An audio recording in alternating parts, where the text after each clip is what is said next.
Motorcycle खड़ी है हटा तो हमारी उन शहीदों की शाही शहादत मिट न सकता कभी नाम इतिहास से। याद में उन मजारों पर मेले लगेंगे और पुष्पमाला चढ़ेंगे नित उल्लास से।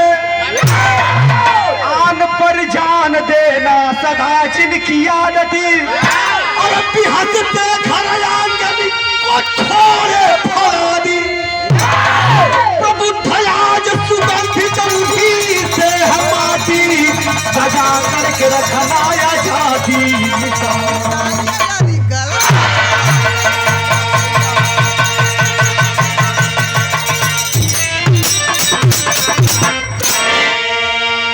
प्रभु ध्वज सुगंधित उन्हीं से हम माटी सजा करके रखना आजादी निशानी। एक लाइन कव्वाली का टुकड़ा काबे में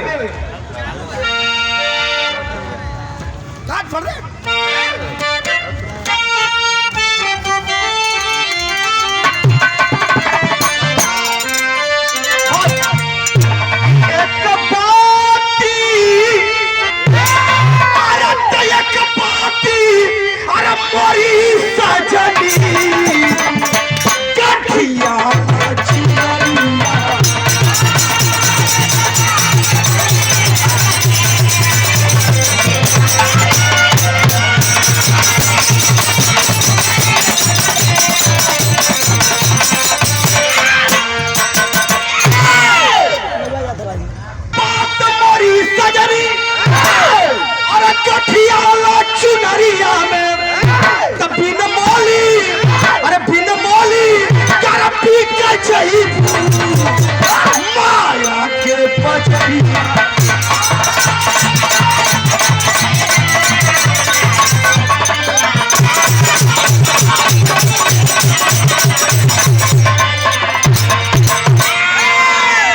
लेकिन उन दोगलों के लिए लाइन लिखा गया क्या?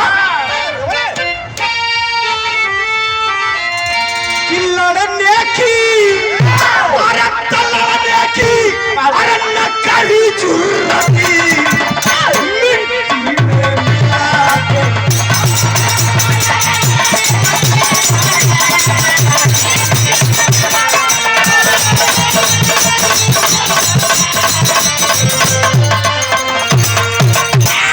अरे तलवाने की न करे जरूरत अरे मिट्टी में मिला देंगे। घर होगा, अरे घर होगा, अरे कोई साथी चूल्हा भी हिला दे।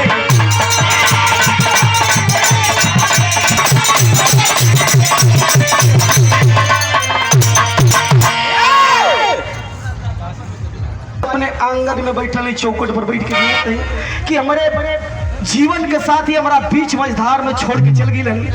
मात्र एक बेटा सहारा रहे, वो पता ना हमरा कहाँ छोड़ के चल गई।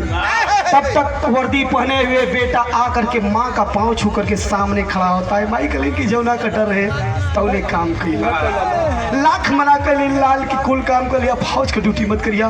लेकिन नाई न मल्ला इतना बतिया सुनते माई के रोशन के कसौटी के बात कर सकला गीत लगड़ाइए। कोनो मेहरारू के दिल के वेदना हम पति परदेश से फोन करके कहलस का कलस अरे हाथ जोड़ी पहिया पड़ी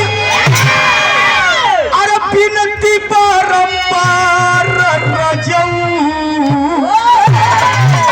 अरे हम के लिए आई हो हम के लिए आई हो सूट सलवार रजऊ